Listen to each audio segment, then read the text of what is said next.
I received a call in the middle of the night, and on the other hand, on the other end of the line was an official of the Israeli Defense Forces.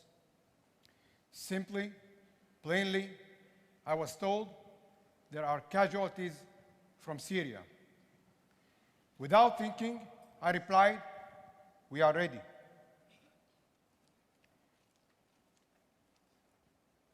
In an instant, this response changed my hospital.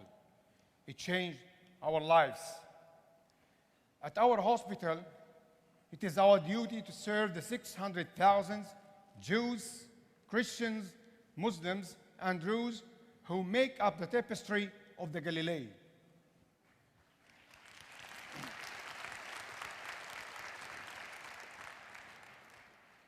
Just 6 miles from Lebanon, we are the closest hospital to any foreign border in the state of Israel. Having come under fire many times in our history, we are no strangers to war or terror. The first Syrian patient arrived before dawn, guided by a military ambulance. As the days and weeks passed, the trickle of Syrians wounded grew to a flood. To date, Western Galilee Medical Center has treated more than 200 Syrians.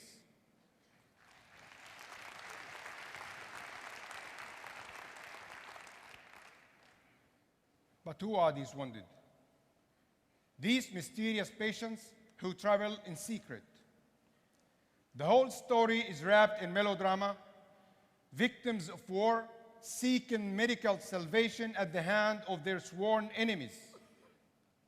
Yet, when they pass through the gates of my hospital, they cease to be Syrians. Just as when we walk through the gates, we cease to be Jews, Muslims, or like me, an Arab Christian.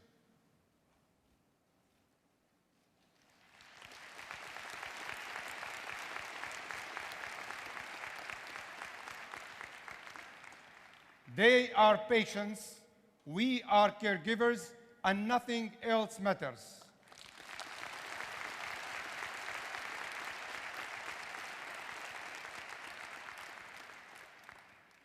But these patients are different than most that arrive on any given day.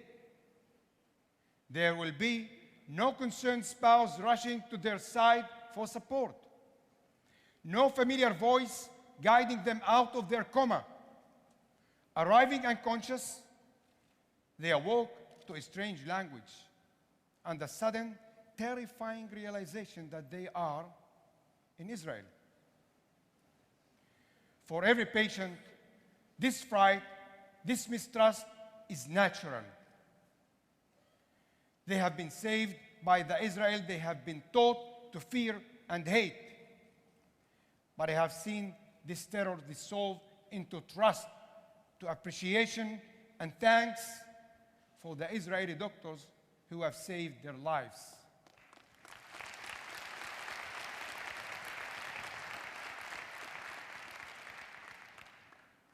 In our medical center, we say, Adam le Adam, Adam, or people to people.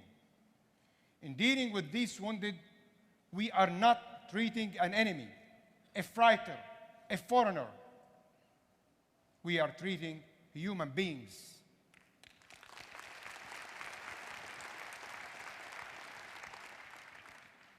We remember the man who awoke alone in our intensive care unit, how he sobbed despite being intubated. We remember how he grabbed his chest again and again, how he held up his fingers, resolutely and slowly folded each one over, each signifying a family member he had lost in the violence. We remember the boy. We remember the young boy shot through the head who laid unconscious for days and nights with no parents at his side.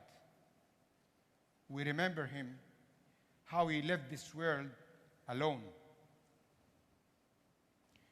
We remember them all, their names, their faces, their suffering. They have become a part of us, and we shoulder their pain together. The decision to take in the casualties of the violence in Syria is not a decision most nations would make. I stand here today and ask you, what responsibility does the Jewish state have to the Arab neighbors who call Israel their enemy? Honestly, none. But still we help.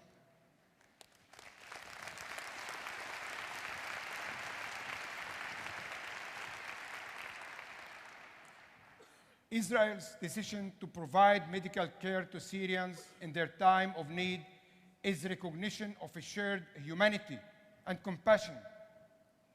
That to us has no race, no ethnicity, and no borders.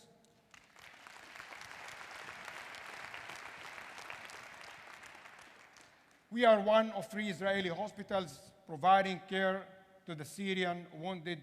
Those we have treated are but drop in the ocean of this immense human tragedy. But we strive to save every life that we are able. As medical professionals, as humans, as Israelis, we are honored to be able to help our fellow men. Thank you.